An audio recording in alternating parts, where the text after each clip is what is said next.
Alors bonjour à tous, aujourd'hui on va se retrouver en Ukraine pour parler de la construction d'un bloc argumentaire.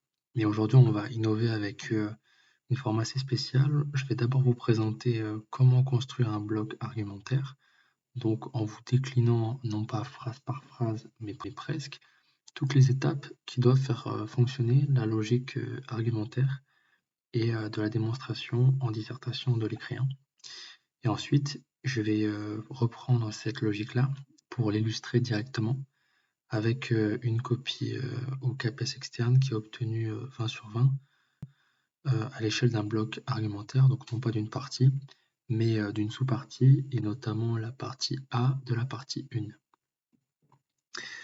Donc voilà, je vais commencer par donner un petit peu les intentions qu'il faut respecter lorsqu'on construit un bloc argumentaire.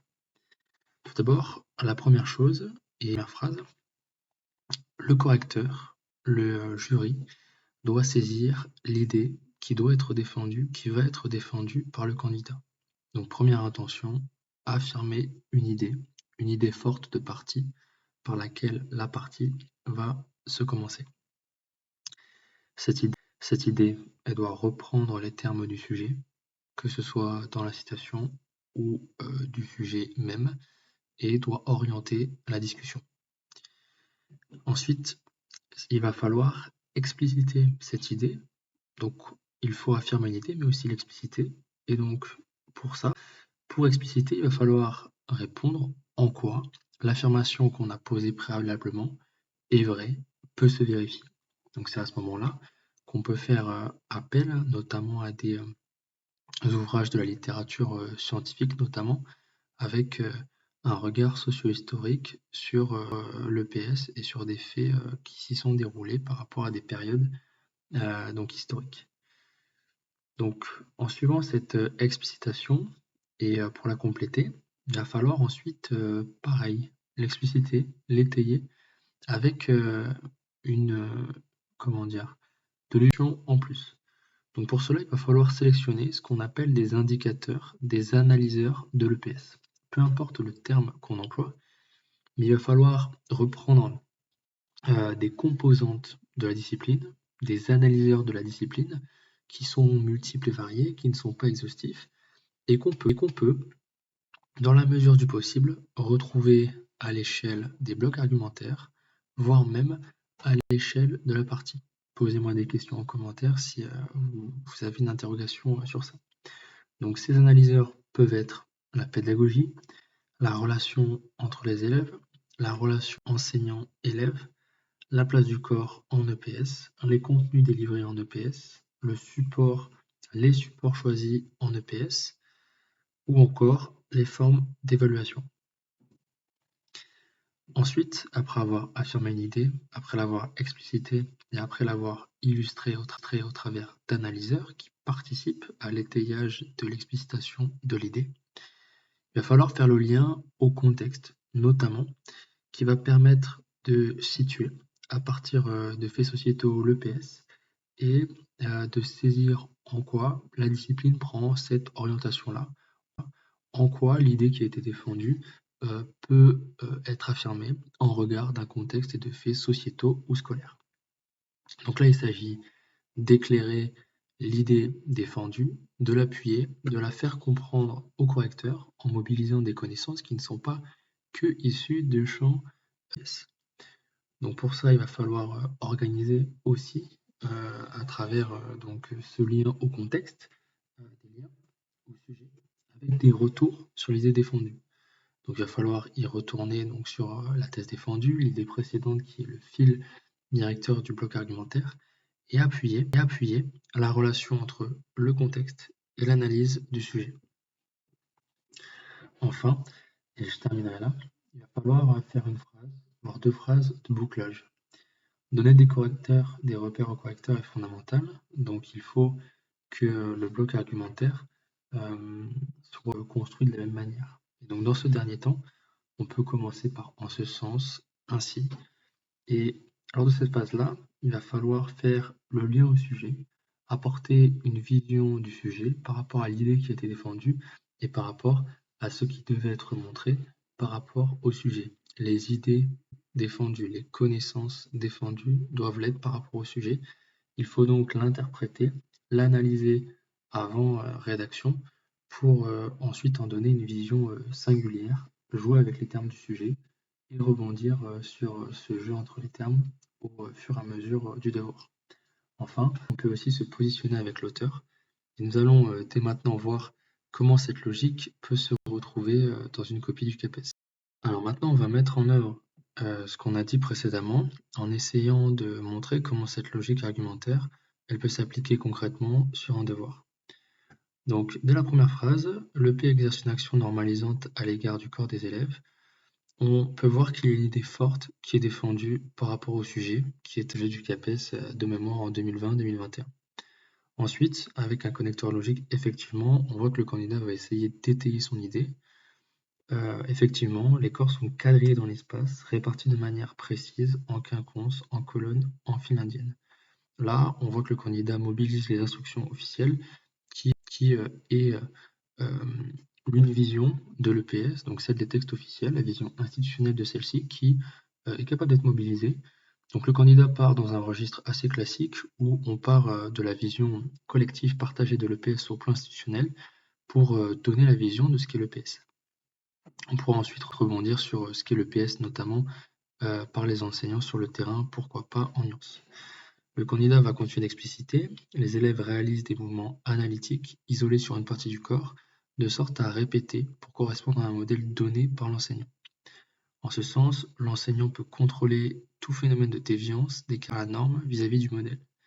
Il use ensuite une pédagogie directive et transmissive pour mieux redresser le corps des élèves en indiquant clairement ce qui doit être effectué. Ici, l'idée défendue est représentée au travers d'un argumentaire, d'une démonstration qui mobilise la manière dont les élèves sont répartis dans l'espace, la manière dont les élèves réalisent les exercices effectués, et notamment en parlant de la figure du maître, de sa pédagogie, et la manière dont celui-ci exerce donc son professionnalisme par rapport aux élèves.